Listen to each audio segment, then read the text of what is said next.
जय बोलो देवादिदेव 1008 श्री भगवान महावीर स्वामी की। अहिंसा परमो धर्म की। परम पूज आचार्य गुरुवर श्री विद्यासागर जी महाराज की। परम पूज्य मुनि श्री 108 प्रमाण सागर जी महाराज की।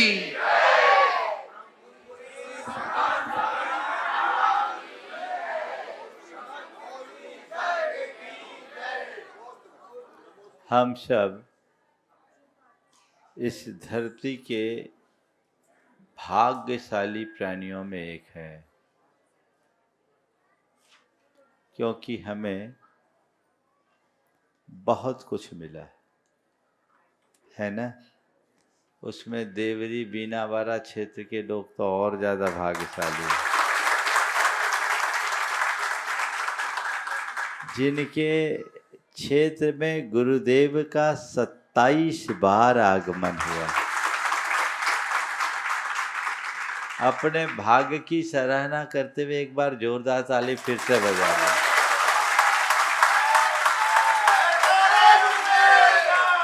पर बंधुओं, ये बात मैं आपको खुश करने के लिए नहीं बोल रहा हूं, मैं आपसे कुछ सवाल करने के लिए कह रहा हूं। इस घड़ी में अपने मन से 4 सवाल करो। क्या मिला, क्यों मिला, किस लिए मिला और मुझे ही क्यों। क्या मिला, क्यों मिला, किस लिए मिला और मुझे ही क्यों। थोड़ा हिसाब लगाओ, तुम्हें क्या मिला। दिखता है क्या क्या मिला? गिनाओ, थोड़ी देर के लिए गिन लो। मनुष्य जन्म मिला। बहुत कठिन है मनुष्य जन्म पाना। अभी स्वाध्याय कर रहा था तो मूलाचार्य में आया कि मनुष्य जन्म को पाना कितना दुर्लभ है। उदाहरण तो भांति भांति के दिए जाते हैं, लेकिन गजब का उदाहरण दिया। उसमें लिखा कि बैलगाड़ी में जो जुआरी होती ना, जुग, और उसमें जो मिलाया जाए उसको बोलते हैं सैल। उसको शास्त्र में बोलते हैं समिला, बुंदेलखंड में उसको बोलते हैं सैल।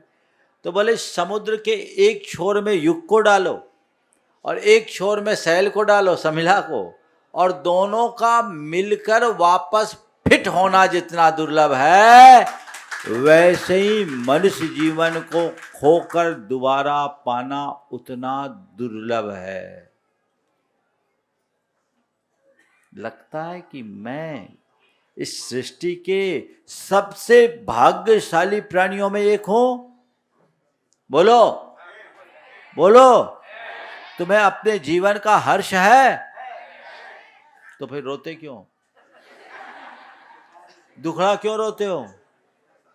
अगर तुम्हें इस बात का हर्ष भाव हो कि मैं इस धरती के, इस पूरी सृष्टि के सर्वश्रेष्ठ प्राणियों में एक हूं, सबसे ज्यादा भाग्यशाली मैं हूं, तो तुम्हारे अंदर कोई दुख नहीं होना चाहिए। तुम्हारे हृदय में हर पल हर्ष होना चाहिए। गिनो अभी क्या क्या गिनाता हूं, क्या मिला। जिस दिन अपने उपलब्धियों को सकारात्मक दृष्टि से देखना शुरू कर दोगे, जीवन की सारी शिकायतें समाप्त हो जाएगी, और जिस पल तुम्हारी शिकायतें मिटेगी, उसी क्षण तुम्हारे जीवन में संतुष्टिपूर्ण आनंद की अनुभूति होगी। अगर अपने जीवन को आनंद सभर रखना चाहते हो तो शिकायतें समाप्त करो, और शिकायतें मिटाना चाहते हो तो अपनी उपलब्धियों को तटस्थ भाव से देखने की कोशिश करो। मनुष्य जन्म तो मिला, मनुष्य ही बन गए, पर सड़क चलते तो बहुत सारे ऐसे भी मनुष्य मिलते हैं जो दीनहीन अनाथ है, अपाहिज हैं, विकलांग हैं, विकृतांग हैं। काश अगर तुम अपाहिज होते, विकलांग होते, विकृतांग होते तो कैसा जीवन जीते? बेबस और लाचारी का जीवन जीते। बेबस और लाचार होकर के फिरते रहते। कितने भाग्यशाली हो कि तुम्हें मनुष्य जन्म ही नहीं मिला, सबल शरीर मिला। मिला? मिला कि नहीं मिला? काश तुम लाचार होते तो। है भाग्य तुम्हारा, बजाओ ताली।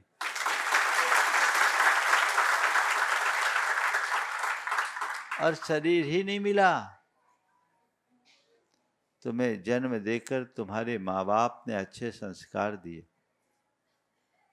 पढ़ाया लिखाया, योग्य बनाया।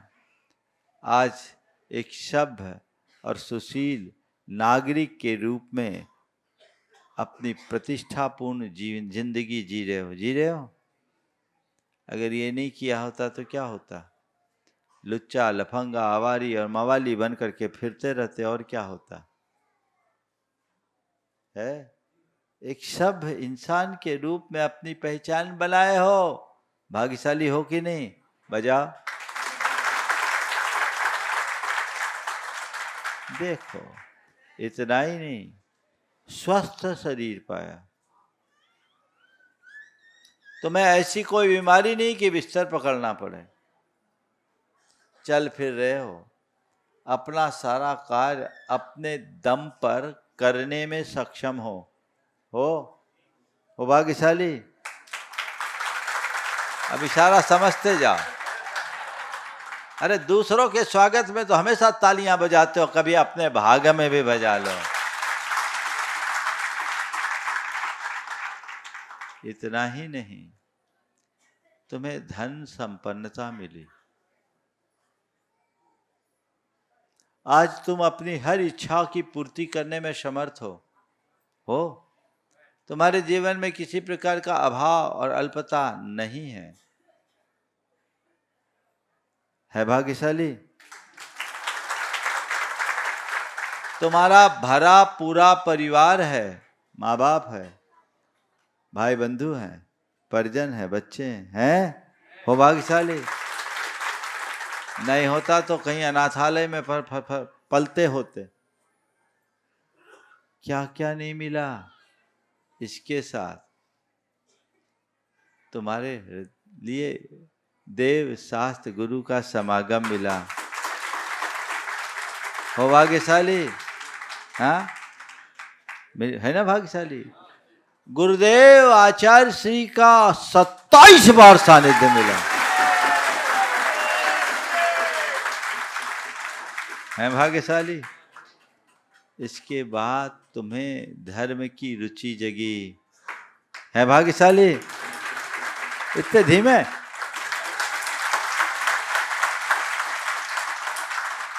मिली रुचि। ये सब चीजें तुम्हें मिली है। प्लस है, अभी और गिनाऊंगा तो बहुत हो जाएगा। क्षेत्र मिला।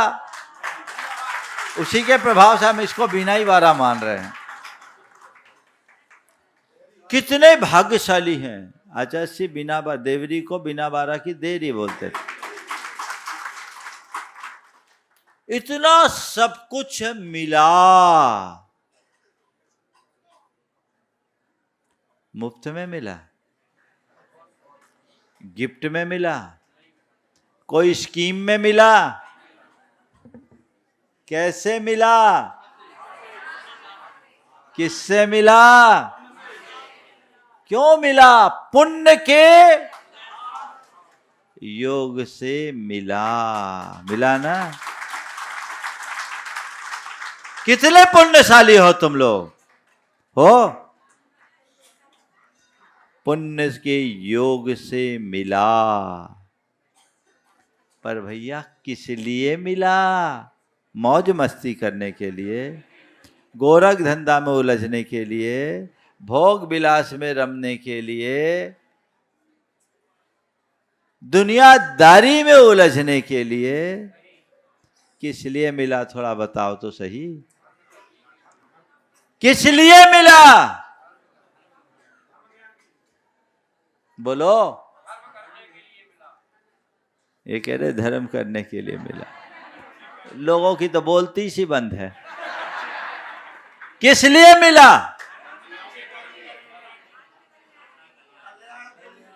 आत्माई का पता नहीं तो कल्याण क्या करोगे?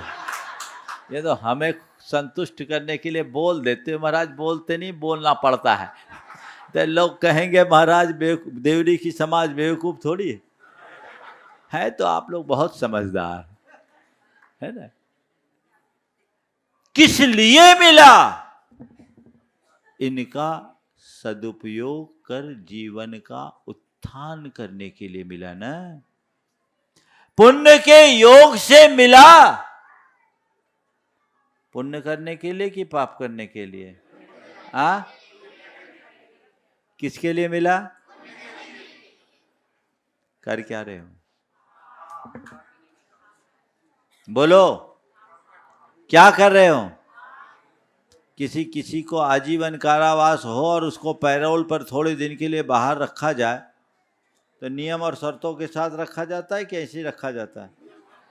और वो उसका उल्लंघन कर दे तो क्या होता है? सीधे हवालात में जाना पड़ता है। तो भाई साहब सब पैरोल पे हो, काय पे हो, और गड़बड़ करे तो खैरियत नहीं है। समझ लो किस लिए मिला, ये सवाल अपने मन से पूछो और वही उसका समाधान ढूंढो। जिसके लिए मिला वो यदि मैं करता हूं तो मेरा भला है, अन्यथा बंटा धार। बोलो क्या चाहते हो, बेड़ा पार या बंटा धार? तो कैसे होगा बेड़ा पार? बोलो। अच्छा ये बताओ, कोई आदमी रामलाल से पैसे ले और श्यामलाल को दे दे, और रामलाल श्यामलाल दोनों एक दूसरे के विरोधी, और दोबारा रामलाल के पास जाएगा तो क्या कहेगा रामलाल? बोलो बोलो तो। व्यवस्था नहीं है। वो बोलेगा हम तुम्हें जानत है ना। एक आदमी एक के पास गया, बोला सेठ जी मुझे बहुत ज़रूरत है, 5,000 रुपये की थोड़ी मदद कर दो, आपको वापस दे दूंगा। 5,000 रुपये की बहुत ज़रूरत है, आप दे दो, आपको वापस कर दूंगा। सेठ ने कहा मैं तुझे पहचानता नहीं, तुझे कैसे दे दूंगा? रुपये कैसे दूंगा, तो मैं तुम्हें पहचानता नहीं। तो उसने कहा हद हो गई, अभी तक मैं जिसके पास गया सब ने ही बोला हम तुम्हें अच्छे से पहचानते, रुपये कैसे दे? अभी तक जिसके पास गया उसने ये कहा कि हम तुम्हें रुपये कैसे दे, हम तुम्हें अच्छे से पहचानते, और आप कह रहे हो कि हम तुम्हें पहचानते नहीं, रुपये कैसे दे? तो बोलो वो पहचानेगा तुम्हें? पुण्य के योग से सब चीजें मिली और हमने पाप में प्रयोग किया, दोबारा पुण्य का द्वार बंद हो जाएगा। फिर क्या करोगे? जमा पूंजी खा लेने के बाद क्या होता है? आप लोग तो व्यापारी हो, क्या होता है? थोड़ा जोर से तो बोलो, मैं ऊंचा, थोड़ा और जोर से बोलो। ध्यान रखना, जो आज अपने अर्जित संपदा का दुरुपयोग कर रहा है सब भविष्य का भिखारी होगा। और सड़क पर जितने भिखमंगे दिखते हैं ना, ये वही लोग हैं जो कभी सम्राट होकर के कंजूसी किया है और अपने धन का दुरुपयोग किया है। भोग में नाश है, त्याग में उत्थान। इसे पहचानिए। जिसके लिए मिला है मुझे केवल वही और वही करना है, ये दृष्टि और धारणा अपने अंदर जगह बनाइए, तब जीवनोत्थान होगा। अभी तो सब चल रहा है। किसी से पूछो भैया अबे सब ठीक चल रहा हो, का एते वेते देखें? ठीक है, अभी तो गुंजाइश है तो देखवे की, बाद में तो देखवे लायक भी ना बचो, फिर कहाँ जाओगे? हर मनुष्य को अपने मन में सवाल करना चाहिए, और जब ऐसे सवाल मन में उपजते हैं तभी भीतर से समाधान प्रकट होता है। धर्म के प्रति लगाव। आप लोग खुश हो गए, महाराज आ गए, ठीक है, भाव भक्ति, ये तो बुंदेलखंड की माटी का ही प्रताप है कि सबके संस्कारों में गुरु भक्ति भरी है, और इसे गुरुदेव ने अपनी तपस्या से और अधिक महका दिया। पीढ़ियों में वो संस्कार जग गए, लेकिन इतना ही पर्याप्त नहीं है। जिसके लिए मिला वो करो तो सार, नहीं तो सब बेकार। बस इतनी बात समझने की है। मुझे ही क्यों, औरों को क्यों नहीं? क्योंकि मेरा पुण्य प्रबल, मैंने त्याग तप संयम निष्ठ जीवन जिया है, उसके प्रताप से मुझे ये सब मिला। आज यदि मैं धर्म विमुख होऊंगा तो कल मेरी दशा भिखारियों जैसी बनेगी। संत कहते हैं सम्राट की तरह जियो और अपने जीवन के आंतरिक साम्राज्य के मालिक बनो। आत्मस्वरूप को पहचानो, अपने जीवन को सही दिशा देने की कोशिश करो, जिससे कि जीवन का पथ प्रशस्त हो और अपने जीवन में बेहतरी घटित किया जा सके। ये प्रयत्न और पुरुषार्थ सबको अंतर मन से करना चाहिए, अन्यथा खाए खोया बह गया की बात कहते हैं, कहीं पुनर्मूस को भाव जैसी कहावत चरितार्थ न हो जाए, इस पर हमें विचार करना चाहिए। पंचतंत्र की एक कहानी है, कहानी आप लोगों ने भी पहले कभी सुनी ही होगी, लेकिन आज मेरे मुख से सुन लो ताकि पूरा प्रवचन याद हो या ना हो, कहानी से पूरा सार आपको याद हो जाएगा। एक संत अपने ध्यान में निमग्न थे कि तभी एक चूहा घबराया हुआ आया और कहा, गुरुदेव बचाओ बचाओ बचाओ। क्या बात हो गई? बोलो, बिल्ली मेरे पीछे लगी। तुझे बिल्ली से डर है? जा मार जारो भव, बिल्ली बन जाओ। उनको वाक शुद्धि थी, देखते देखते चूहा बिल्ली बन गया। एक दिन बिल्ली घबराई हुई आई, बोले गुरुदेव बचाओ। बोले क्या हो गया? बोले कुत्ता मेरे पीछे पड़ा है। अच्छा, तुझे कुत्ते से डर है? जा स्वानो भव, कुत्ता बन जा। देखते देखते बिल्ली कुत्ते में बदल गई। हफ्ता भर बाद वो कुत्ता आया, बोला गुरुदेव आपने क्या बना दिया? बोले क्या? बोले जहां जाता हूं दूर दूर आए जाता हूं, बच्चे लोग पत्थर मारते हैं, परेशान होता हूं। चल मैं तुझे सबसे अलग कर देता हूं, मृगो भव, हिरण बन जा। वो देखते ही देखते हिरण बन गया। जंगल में कुलाचे मारता फिर रहा था। एक दिन हापता कांपता आया, कहा त्राहिमाम त्राहिमाम त्राहिमाम।